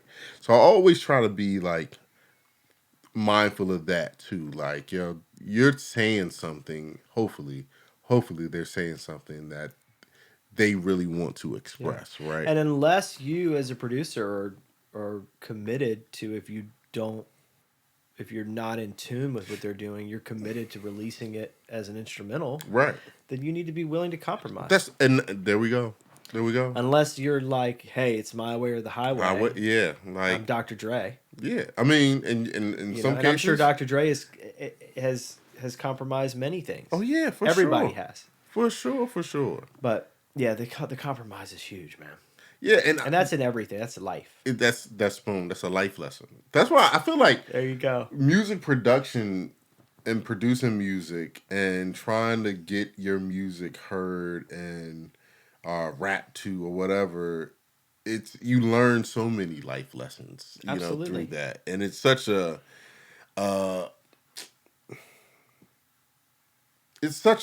necessary. It's necessary lessons that you need to learn, and it's a beautiful thing that one, we get to learn it while creating music, but through these interactions that we have with the artists that we work with, it's like, man, we just learn in such a. I think just being open to, learning those lessons and learning from the mistakes you make when you communicate with people and mistakes you make and how you talk to people, and being willing to let your ego kind of just disappear Right. over time. Right. You know, I think if you let it, music will humble you. Oh, In like a I don't mean in like a, oh man, music's gonna humble you and then you right. gotta pick yourself back. I mean it more like it will help make you a pursuit of music, whether it's hobby or career, especially if you're trying to collaborate with other people. I think will humble you and make you a better person. Right. That's a fact. That's a You major know, fact. That's a major fact. Man, this has been like a really good, like, this is one thing that I love about this podcast is that the ranges of discussions, and maybe I might be the one that's like getting all the benefits because I got some really cool friends, man. And I feel this is like great, man. I've never done a podcast. I was very nervous, first but podcast. this is a lot of fun, man. So I have a question. Okay. So what is any advice that you would give to any up and coming producer? And I think you kind of spoke on this at the beginning of the interview. Okay. Just as far as, it's okay. Well, I don't want to tell you. Yeah. But No, I mean, to me, it's twofold. Like, I think the best advice that I honestly have gotten and that I would then pass on and give is that it's okay to take as much time as you need to get better without feeling like you have anything to prove to anyone else except for yourself. right. So, if you have people in your life that are nice enough and are cool enough to listen to your music and you ask them for feedback and they give you feedback and it's not what you want to hear, Right. it's okay in the moment to be frustrated, right? Because we talked about when you're in the room, you have to have that ego to actually get anything made. Right. But if someone gives you, a critique or feedback that is discouraging or you don't want to hear, it's okay to be frustrated in the moment. But the next day, you then just start to begin that, okay, cool, I can take as much time as I need to get better. So don't feel like, oh man, I need to send them something on Friday to prove to them that I'm as good as I think I am. Right. Right. Take your Like time. really take your time to get better. Right. I have 3 pieces of advice. So that's advice number 1. Advice number 2 is start the pursuit of playing a musical instrument today. And you've been I don't on care my ass I don't about care that too. what instrument it is. Right. Start it today because it's going to make you better at whatever it is you do, and man, it is going to humble you. Nothing kicks your butt like the first year Of of learning. learning an instrument. I mean, it will brutally. I'm glad I did it when I was a kid. If I was to try to do that now, I don't know if I could recover. I don't know if I could recover from it. And then my third piece of advice, honestly, is that if you want to pursue music as a career and you want to pursue it or even as a side hustle, right? And it doesn't pan out. It doesn't things don't fall into place and things aren't timing right and you start to get really discouraged is it is truly okay for music to be a hobby. Right. Like I said, some of the best musicians I've ever met in my life, guitar players, singers, songwriters, they just do it for fun, man. Right. Right. They're electricians, they're doctors, they were in the Marines. Right. But man, they are amazing. Right. And Right. music is their thing. It's their outlet, right? It can always be a creative outlet. I think, you don't have to live your life on the internet and Right. prove it to everybody that Right. you're a musician and that you're popping. Right. Right. Live your real life, man, and have fun. And I would say, so at one of my jobs when I was working at the shipyard, I was a software developer. And I just started working there, and they had my manager at the time. Actually, he wasn't even my manager at the time, but he was one of my colleagues at the time, and he was like, "Hey man, I hear you do music too." was like, I've been doing music for quite some time, whatever. He's like, oh man. He's like, don't ever stop it. Yeah. Whatever you do, don't ever stop. Like, just if that's your passion, keep doing your Yeah. passion. Like, and that's one of those things. I feel like through life you have certain conversations with people, and certain things just kind of stick with you, right? And that has always been one of those things that it's like, yo, and because I would oftentimes, it's almost like this maybe you have a little bit of, I don't know, like almost borderline of shame that you do music, like you're like, oh man, I do music. And at least when I was first starting out, because Yeah. it's like everybody's, oh, you do music. Oh, are you, What about to can go I to the hear? Grammy? Yeah, what can I hear? What's Yeah. You this? And have it's like, yo, anything? I You just have really love anything music. out? I don't know what to tell you. Yeah. You I know, I always viewed it as like the desire to learn music or to participate in mm-hmm, making music. Like I know a lot of people are like think about the actual like playing mm-hmm, or the singing or whatever as the gift, mm-hmm. right? Like, oh, it's a gift, which I mean I think it is, but I view the gift as whatever that thing is in your brain or your experience that even gives you the desire To do it. to even try. Right, right, right, Like to me, right. that's the gift, Hell yeah. right? Hell yeah. You don't have to always be the best, man, Right. in order for it to be something that enriches your life, Right. right? Right. Like, Right. Right. And then and and that's I'm what. just such a like I really genuinely like I genuinely believe that, Mm-hmm. and I feel like so many people, and I mean just in my own life, like so many people who I grew up with and have met over the years, I know have just completely stopped Right. making music because it didn't pan out You in know. whatever way they thought it was going to work, right? Yeah. And I just don't want people to stop making music. And If I it's get something that gives you something so in your sad. life, like it there's I a get reason. Like to me the gift is honestly the even the desire to to want want to to do do it. it right, Yeah. and I get so sad often, right, when I'm talking to someone who I might have mentored, or talking to someone who said that they really want to do it, and then you kind of follow up with them in about a year or whatever, and they're like, yeah, I stopped, or I didn't have time for it or whatever.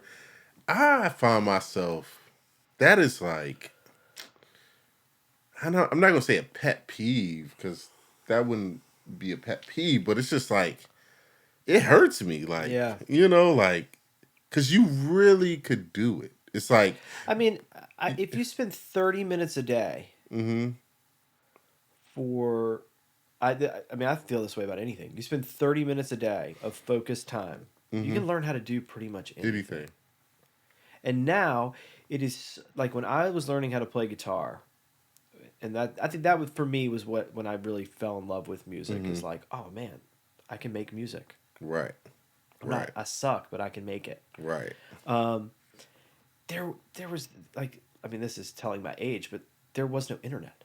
right, right, right, Like my dad showed me all kinds of stuff where I lived. I lived in the middle of nowhere. I grew up in a town of like 600 people. There were no guitar lessons, mm, right? So, um, now it's like, man, you want to pick up an instrument or you want to learn how to use an MPC or you want to learn how to use Ableton, YouTube, you have so many an resources, amazing resource, and now you have like Splice, which is like great mm-hmm, for like getting sounds so you don't get super discouraged at mm-hmm, the beginning because mm-hmm, everything you do doesn't sound yep, like anything else, yep, yep, yep, you know that yeah, I mean, I think that I hope we see a resurgence of like hobbyist musicians, mm-hmm, and it'll still be people that put things out, mm-hmm. like I got, yo, like those hobbyists in the 70s and 80s, man, those are all those like private press gospel records and all those mm-hmm, things that people were like, oh, this is the greatest record you've ever heard in your life. It's like four dudes that saved up money and pressed this record. right. And that's really Right? all it It's like is, right? hobbyists, man. Right, right. And so like that's regarded as some of the greatest sample material Mm-hmm. ever, right? And they're That's a fact. hobbyists. Yep. So be a hobbyist if it doesn't pan out, and if it pans out, just do your best. Listen. So I have, and I think I might have three more questions for you. Okay. So, and this one I meant to ask earlier, but this is one of those questions that I like to ask people. What is your currently your favorite plugin? Oh man. Like your go-to? Like Instrument or effect? both. Fuck it, both. Okay. Instrument contact. Okay. Period. Okay. On nothing else compares to that. Mm-hmm. It's incredible. Effect. Man, I think like probably 2 years ago, I got like I did the trial for the UAD, the Capitol Chambers reverb, Okay. Okay. right? So I did the trial, and I remember being like very, just like whatever I was working on at the time, it was the wrong reverb, Oh, okay. right? Mm-hmm, And so it's just like I forgot about it, and then I had a conversation with a friend of mine, and he was like, "Man, like." Have you tried this reverb? Like it's amazing. It sounds so similar to the chamber that I've been using at this big studio. mm-hmm, It's like really close. mm-hmm. And so yeah, man. That's my favorite The go-to. like effect. It's on. Oh man, I mean I abuse it. I bought an extra quad so that I could Oh use it shit. on individual instruments. But then I use it in a couple different ways. Mm-hmm. Like I I like to do sends for Mm-hmm. reverb. Like I Mm-hmm. basically treat it like you're supposed to Yep. versus there is no right or wrong. But I prefer to send things to the same reverb so it all Mm-hmm. feels like it's. In the I think it same especially space. helps with the samples Yeah. where it like makes it feel like Right. everybody's in the same Same room room. playing. Same. Yep. Um, but yeah, I love that plugin, and I love Contact, dude. Yo. I make all like so many of my own instruments. It's incredibly deep and it's easy to use. Like, I mean, you can obviously get a bunch of really cool libraries. There's so many libraries that are cheap. Mm-hmm. Like, there are all these cheapo Mm-hmm. Contact libraries that Joe Schmo in Wales has sampled his grandmother's harp, or but whatever, and it's like but incredible. right. It's good stuff though, Um, right? and yeah, I mean, for someone like myself that doing commercial composition, I use a lot of strings. I use a lot of kind of um, real Mm-hmm. Mm-hmm. instrumentation, Mm-hmm. less synth based stuff. Contact is essential, man. Okay. See, and you know what? I actually don't have contact. Actually, I had it for a long time, but once I got this, I probably still have it. I just probably need to renew my subscription because it's subscription based now, isn't it? Contact is, I don't know. I think so. I'm on. You I probably think the purchased first it. one I bought was number 4. Oh, okay, So they yeah, get me for like $100 every year and a yeah. half Oh, okay, yeah. That sounds about to right. keep updating it. That sounds about right. But still, so I definitely need to try. I haven't used contact. I used it for a little while, but it hasn't been one of those like main staples. Depends on what you're doing. Yeah, what you're doing though, I can It's like when I'm imagine. making samples, man, Yeah, and like it's it's perfect. essential. Or Like if I'm writing for a commercial and I need a string it's section, perfect. it's it, man. Right. And I guess since I'm more sample based, like my go to plugin, Serato of course. sample. Boom. I love Serato sample. I like Oh, making instruments with that too. and oh yeah, I know you really do Oh, bro, very there's well with so that. much of that on my stuff. And Logic Pro 11 is coming out next week, so I'm excited. Oh, cool. So they got a stem I use feature. Cubase. Where are you? Oh, okay, yeah, that's right. You I'm do on use Cubase. Cubase. That's the only DAW I've ever used. Word, I used Cubase for a long time. I love Cubase. Yeah, so It prepared me for Devon Logic. uses Cubase too. But I use Cubase because again, I'd never used a computer. Mm-hmm. And so was talking to Matt and Travis, and when we were starting Overcoast, Travis used Pro Tools, and I'd use Pro Tools to mix and to produce other, like, record bands. Mm-hmm. But I'd never really used it for production, like Mm-hmm. for MIDI and stuff. And so Matt was like, man, you can get whatever you want, but if you get Cubase, I'll show you how to use it. Mm. And I was like, no brainer. Yeah. Like you're gonna show me how to use it, Okay. versus Bet. me trying to figure this out Figure by it out. myself. Yeah, let's do it. And I love it. I mean, for me, it's amazing for recording Right. real instruments. Like, oh, it's so good. The MIDI editing is so good. It's stable. Really? Like, Yeah. I mean, I'm always amazed at people on FL Studio and on Ableton Yeah, because me it's too. always just like, what in the world are y'all doing? Like, I worked with a friend of mine, Danny, who's an amazing producer. He lives in LA now. And we were in the studio working together, and he was like making a beat while I was working on some melodic stuff. And I just looked back, and he like clicking stuff in. And Yeah. he's got headphones on. And I mean, in like 10 minutes, he clicked out and bounced out this like amazing drum pattern. Right. Where I was like, what? Like, how are you doing this? Right. Like, how? Right. He's like, oh man, it's so easy. Like for him, because I mean, he's done.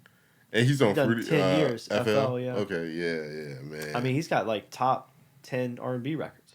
Jeez. Like he's going crazy. He's a with wizard, it. bro. Going crazy with it. Wizard. I mean, and that's what I always tell people. I'm like, he's a wizard. Find you a DAW that you get comfortable with. I just like the way Cubase looks. See, that's how I feel about Logic. Honest. I don't like editing in Logic. It always grabs. It never feels like I'm cutting it exactly where I want it to cut. It always feels off, and then I have to zoom in. It annoys me. I can understand that. It annoys me. I can understand that. I love it though. I'm a Logic head. I'm so excited about this release. So speaking of release, yes. Any new upcoming projects that you're working on? Album with Repeton, Memento Mori. We just delivered that to the distribution folks. Beautiful. So we'll see when that comes out. Okay. We're trying to figure it out. Okay. Soon though. I just released a new collection of samples on Drum Broker called Scavenger. Go get them. It's weird. Go get it. It's weird. And then man, just always working on commercials. Hey, beautiful. Different ones. You can follow at Overcoast Music on Instagram. You can see all the commercials. Yeah, do that. Follow them. You can follow at Agent X Samples. Please do. Follow them. Those are the two. You don't want to follow my personal page. It's just pictures of my follow kids. that too. Good stuff there too. My kids. Yeah, of course, it's kids. Yeah. Lastly. Okay. I ask this to everybody. This is the. This is. Should I sit up like that? Yeah, that you meme. can. I mean, that meme where he sits up with the PlayStation controller. If it helps, yeah. It's like when he goes about to get two serious. down. It's like it's about to get serious. Oh, okay. Nah. Last thing. Okay. What is one fun fact about JL? I'm an amazing cook. You're an amazing cook. Yeah.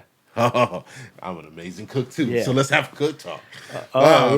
Man. So tell me about it. So what is it? A whole another hour and a half about this. My No, so this actually ties in very well to what we've been talking about. Okay. So when music was my hobby, it was my release. It's what I nerded out on. It's what I spent my free time on. It's what I spent my extra income on. Whatever, right? So it became apparent, especially to my then girlfriend, who's now my wife, that when I changed over, and again, I said my relationship with music changed, and music became my how I was making money, that your boy needed a new hobby. Yeah. Or else I was going to lose my mind. Yeah. So, I took up cooking. Cooking. Yeah, man. Look, man. But you know what? I feel like that is a very common thing for us. Like maybe I feel like because I got a few producer homies and they cook. That's one of their things. I feel like it's might be. It's got to be a similar part of the brain, it's right? a similar part of the brain. You're taking ingredients to create the whole. There's like room to play around. Yeah. There are a couple rules. You got to stick to. But you could accidentally break them, and then it becomes a whole other dish. Ooh. You know. Listen, man. Like I'm a big I like to say that I am the cook of my family. Like, I am. 100%. I would like to say that. My grandmother on my dad's side was amazing. And she, when I was a kid, spent a lot of time cooking with me, man. See, that's how my mom Like, was. bro, My mom I've was got like her that. biscuit recipe, Mm, bro, mm. unreal. Oh man, I I got a feel like hum. we need to have like a producer potluck. Oh my goodness, that sounds like a really good idea. Producer potluck is a brilliant idea. Oh, food, beats. Mm. I'll smoke about 8 or 9 chickens. Woo!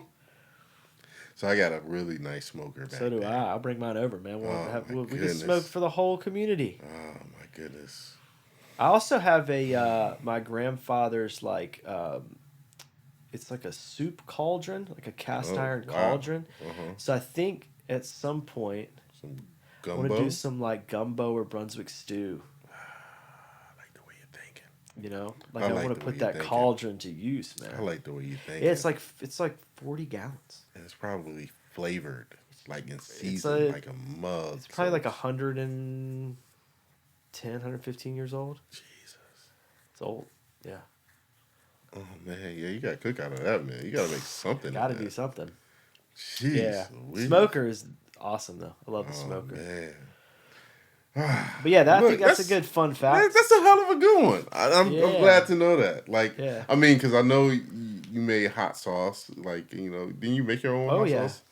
So, Grew peppers and then made hot yep, sauce from yep, it. Yeah. I yep, like to yep. garden too. Yeah, This will be the first year I haven't had a garden. yeah. I need to get my garden.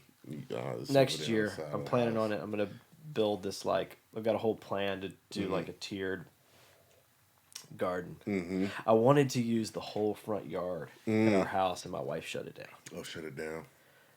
See, Yeah. the HOA out here would shut it down. Oh yeah, we don't have one of those. Oh man, lucky Thank you. goodness. Yeah, the HOA would be like, I need you to put that in the backyard. It needs to not be seen. Yeah, For I sure. hear you, man. For sure.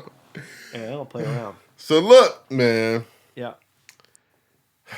this has been fantastic. Yeah, thank you, okay? man. This is fun. And this is not gonna be the last time. I feel like you know where I'm at now. You know where I'm at. Oh yeah, and, I live very close. Yeah, that's what I'm saying. Yeah. So this is one of those things where I feel like, I want to have like reoccurring guests. I want to have people who I feel like can consistently bring insight and knowledge to the platform. So this is just Yeah, I our first definitely get want to. together. And we talked about doing it, but I mean, I don't know of anyone else in town that's like, part of this community as well as doing kind of sync and licensing that's been doing it for Yeah, man. 13 years, man. You Like, have a I think wealth. I think that could be good as like not like a do's and don'ts kind of thing, but I think that they're just so. I mean, it's just like there's a lot of misconceptions. Mm-hmm. I think about what it is, and like Mm-hmm. I'm a big fan of realistic expectations, Mm-hmm, mm-hmm. and I think that if you go into it and you can view it with realistic expectations, I think it's something that could be like fun. Yeah. And I think it's something that could put a little bit of money in your pocket. Mm-hmm. But I mean, it's just like everything else on the internet, man, where it's like, take my course. I'll show you how I made $650,000 last year. Boom. Sync, Yeah. and I think it's just a lot of it is just obviously sales tactics to get you to buy some program or sign up or something or pay them $20 a month for the Discord, whatever. Yep. But I think it would be good for to have a chat about that, and I think I would want to, like, I think we talked about this, but kind of put together like a list of things. Let's do that. I think would be good to talk about. Let's and do we that. could do it live Yeah. if you wanted, like either in person live or we could do it live on Instagram and have people ask questions maybe beforehand Right. And answer them. and answer them. Mm-hmm. I like it, man. See, this is brainstorming. I think that could be on good. camera. I I think love that it. could be good. And I think it can provide a lot of value, and I think that's one of the things that I want people to understand about the Producers Lounge. It's like, yes, we love making beats for artists and creating songs, the greatest songs, but there's so many ways that one beat that you may have created can exist in this world, and being able to open up or explain and expose those opportunities to the people who follow this platform, I feel like it's valuable, So I think having knowledge about like what it is that you make, like what it means in the world, like when you create a beat, like right, what is that? Like right, yes, it's a beat, it's intellectual property, mm-hmm, it's a mm, composition copyright, mm-hmm, it's a master recording, mm-hmm. and how to utilize that knowledge to then hopefully put that piece of music to work Right, for you. right. So look, so again, everybody, if you guys made it to this part of the interview, you have caught plenty of gems. You have learned quite a bit about my man JL, also known as Agent X. This was not going to be the last time that he's going to be here. This is just the first time.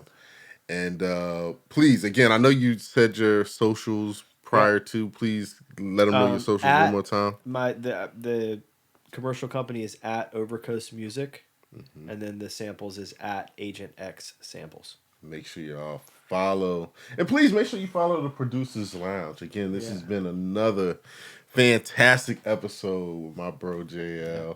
JL. Please make sure you follow the Producers Lounge if you're not already doing that. Also, make sure you go get the merch, support the Get merch. the That's a great merch. way to help the podcast.